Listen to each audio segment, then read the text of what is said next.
مننه ورکوم خوږژبي شاعر ښاغلي وهمي ورغزي صاحب ته چې خپل کلام راسره شریک کړي. ښاغلی وهمي ورغزي صاحب. مننه محترم، خوشحاله اوسئ. خیر درش د یو کلام در سره شریکوم. ارشاد ارشاد. ستاسو اجازه وي د غزل دی دغه مطلب څه په دې ډول دی: زندگی تابوت کې بند وګڼه، زندگی تابوت کې بند وګڼه، تنهایی د قبر کند وګڼه. زندگی تابوت کې بند وګڼه، تنهایی د قبر کند وګڼه. وخت میده میده پټک کړی، وخت میده میده پټک کړی، د ګړۍ ستنه هم ژرنده وګڼه. وخت میده میده پټک کړی، د ګړۍ ستنه هم ژرنده وګڼه. حافظې خپل ډایرۍ کې د هر یاد، حافظې خپل ډایرۍ کې د هر یاد، یادګیرنه قلم بند وګڼه. یو وجود کې دوه روحونه زه او ته، یو وجود کې دوه روحونه زه او ته، یو څادر کې دوه پیونده وګڼه. یو وجود کې دوه روحونه زه او ته، یو څادر کې دوه پیونده وګڼه. همدردي لفظ د خواره بحث موضوع،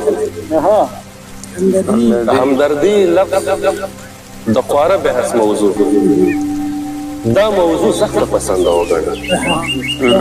همدردي لفظ د خواره بحث موضوع، دا موضوع سخت پسند وګڼه.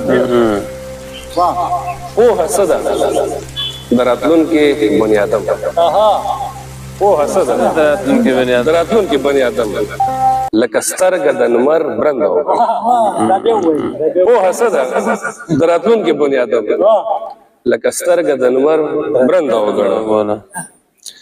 شاعري یوه تحفه ده خدایندې، شاعري یوه تحفه ده خدایندې، دا تحفه په یو څو چنده وګڼه. شاعري یوه تحفه ده خدایندې، دا تحفه په یو څو چنده وګڼه. د څهرو رسپړدل اورې د څهرو، د څهرو رسپړدل اورې د څهرو، د زیرکو خلکو تنده وګڼه. د څهرو رسپړدل اورې د څهرو، د زیرکو خلکو تنده وګڼه. یو معشوق ژوند ته راغلی دی تازه، یو معشوق ژوند ته راغلی دی تازه، یو عاشق تللی له ژونده وګڼه. یو معشوق ژوند ته راغلی دی تازه، یو عاشق تللی له ژونده وګڼه. دغه ځمکه بې وزرو مرغۍ هم، دغه ځمکه بې وزرو مرغۍ هم، د اسمان پنجره کې بنده وګڼه. که په زړه او ذهن ستړی مې وهمي، که په زړه او ذهن ستړی مې وهمي، حوصله مې سربلنده وګڼه. ډېر خوشحاله ښاغلی وهمي صاحب چې ښکلی نوی جدید او کلام یې په ښکلي انداز کې موږ سره شریک کړو. عزیزانو، زموږ نننی بنډار همدومره و. مننه چې تر پایه راسره پاتې شوئ. تر بیا لیدو چې بیا ستاسو خدمت ته حاضرېږو. په لوی او بخښونکي رب وسپارم. د الله په امان.